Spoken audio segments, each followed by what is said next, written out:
Hello guys! You're on the Dopers channel, and that means that this video is going to be dope. So recently, I got really interested in the small animation series by YouTube creator monsterup, and today, I am going to analyze the freshest episode that he released just one day ago. I will give you the detailed analysis of the 14th episode of Zombie Universe series and find all its secrets and Easter eggs that you have definitely missed and that no other Skibidi analyst had noticed except me. Alright, now get on board and let's start it! Episode 14 begins at the moment the previous episode ended with, and I mean when the POV got trapped in the pretty terrifying place, which was this zombie's stinking stomach.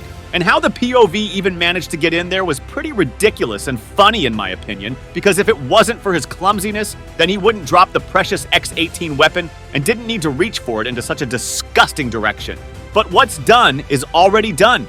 So at the beginning of episode 14, we're observing the POV trying to find a way out of here quickly, because he's in the real danger of getting digested in the disgusting toxic waters of this zombie's belly, which would possibly turn him into a similar piece of lifeless meat that already can be noticed in here. And fortunately, he does actually find a way to do it because the solution of all of his life miseries was right under his nose all along, and I mean the X-18 weapon, of course. So he goes for it and grabs it really quick, and then he does a really cool trick. He shots a perfect circle of bullet holes, which allows him to pierce himself through this afterwards at lightning speed, making his rescue look like he's an alien newborn monster who rips through his carrier's stomach. And honestly, this scene with the circle of bullets reminded me a bit of this iconic scene from the movie called Underworld, where the main heroine shoots the same circle under her feet in order to break the floor and escape from her chasers. So after he does that, the POV literally flies into the freedom using his jetpack, and wait a minute, how did he and his zombie carrier actually turn out to be in such a place? It's filled with lava, and there is nothing here but some volcano-like surroundings. And it confused me a lot when I was watching this episode for the first time, because I thought that we are still supposed to be in the forest location. To find an answer to this question, I had to rewatch episode 13 once again. And then I realized that this zombie carrier appeared from the vortex of blue mist, which serves the similar purpose as the dark mist that TV-men from DeBoom's original series use when they teleport. So apparently, this decomposing guy teleported right in the moment when he swallowed the POV at the end of episode 13, and there is the only explanation I can give to you fellas. But I have a question then. Why would this zombie teleport in this exact location? Maybe he came from this place originally, or maybe that's his favorite place for digestion, poor cameraman for dessert. In any case, this place becomes his actual grave as the POV ends his living once and for all with one precise shot from his elite weapon. Then the POV turns around and we see how there is actually something else in this location besides lava and basalt hills. We can see two tunnel-like openings, and we notice how this creepy-looking speakerman zombie comes out of one of them while dragging this poor Skibidi toilet with him. And you know what, guys? This toilet's face looks extremely familiar to me, because that's actually no other than the reference to the character SJ from one of my favorite games called GTA San Andreas. But what purpose does this poor dude serve to this zombie speakerman? In order to find it out, the POV sneakily flies to the second tunnel this intimidating guy walked in, and then stealth mission begins as if we're watching some Metal Gear Solid series now or something like that.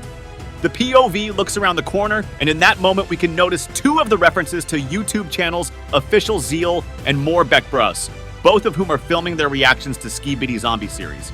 And by the way, I didn't really understand how this heart drawing appeared right under the POV's hand that is still being spotted in toxic green liquid, because it wasn't on this stone wall before. Let's say that it was probably just an editing mistake by monsterup.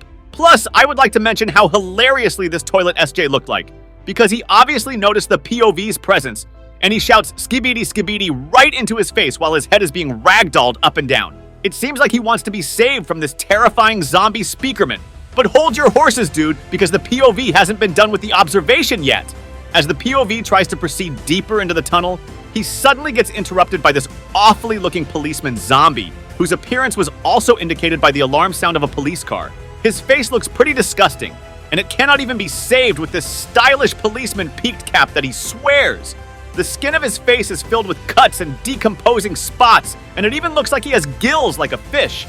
Then we can witness a scene that I really liked. In order to clear the way and distract this zombie policeman's attention, the POV grabs the small stone and throws him to the alternative direction. And it really made me remember the iconic basilisk scene from my favorite childhood movie called Harry Potter and the Secret Chamber. The zombie policeman growls with excitement and leaves while producing the same goofy alarm sound. And by the way, which makes this basilisk reference even more obvious, is the fact that this zombie is clearly blind and can only navigate himself through the sound, and the basilisk from that movie is blinded as well. Anyway, the POV flies forward and notices something really bizarre, namely the huge crowd of mindless zombies who are participating in some cult ritual or something. It's really hard for me to say exactly what that is. He decides to keep some safe distance from whatever that is and moves to another direction. And on his way, we can notice another reference to a YouTube channel called Mortimerina, because monsterup really appreciates the fans of his series, and who knows, maybe I will find myself in one of his episodes one day. To make my dream come true, please give a like to this video and subscribe to my channel because it is really important for me. But I distracted myself a bit, so let's actually go back to the episode. The POV passes by some kind of jail cell, and suddenly he gets a jump scare in the form of 2 Skibidi prisoners that show him with gestures to get the door open. Because it's obvious that they do not want to attract the attention of this crazy zombie speakerman with any excessive noise, and I'd like to point out how the hand of the first Skibidi is fully mechanical. And by the way, in the right corner of the screen, you can see another reference to the channel called Cat Tales. So unfortunately, the POV turns out to be not that smart after all, because he doesn't even try to pry this door open in silence, and he uses his X-18 cannon instead and ends this whole stealth mission. So of course, the conspiration gets completely ruined, and everyone and their mother get triggered with this noise. Then a really epic encounter starts, which made me laugh a bit, because it looked like the POV and 2 of NIS newly found bros were actually having fun instead of fighting for their lives. I mean, look at this Skibidi who's apparently playing bowling with these zombie Skibidi, and he even shows a victorious gesture after hitting a perfect score. And the POV is also keeping up with him, but in terms of another game genre. And it seems to me that he was born to play shooters, because you just look at that. He's hitting his perfect score in here as well, because he shoots all the Skibidi zombies' heads without even one miss. And he decides to end this perfect combination with a throw of the spiked plunger that bursts while hitting his zombie target. But then the big boy enters the stage, and now it's time to fight with the zombie policeman. And yeah, there's another poster on the right wall, and honestly folks, I already got a bit tired of mentioning them all. So the POV is getting ready to fight this freak with his weapon, and it's also funny how one of policeman's eyes turned to become yellow for whatever reason. But then something completely unexpected happens. 2 large strands appear from the back of the Skibidi, which hold his hand at one place, and then basically pull X-18 from the POV's hands and stick it into the back of their owner. Then a grand explosion happens that throws the POV to the ground, and then we see how this Skibidi has been transformed completely. He now looks more like some Terminator, with one half of his face being covered in smooth metal, and with one robotic bright yellow eye, and it's super cool. His body is also partly metal now, with those bright yellow spots all over it. And I know that it's pretty specific, but honestly, this whole look reminded me of Aloy's Shield Weaver armor from the game Horizon Zero Dawn. He then showers the freak with the hail of bullets from his newly transformed machine gun, and then a pretty hilarious scene happens. I don't really know what zombie policeman tried to achieve here, but he rushed towards the Skibidi Terminator and tries to, I don't know, bite his head off.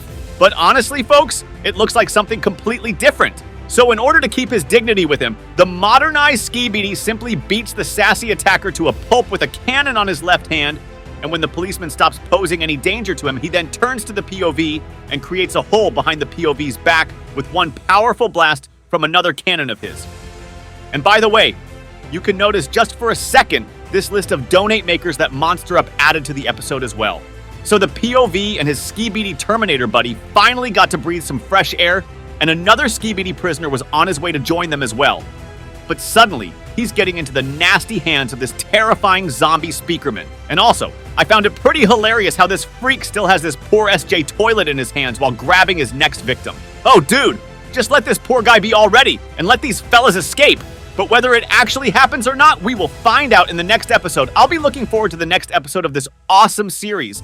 And if you guys enjoyed my video, then give me a like and subscribe to my channel, because that's really important for me right now.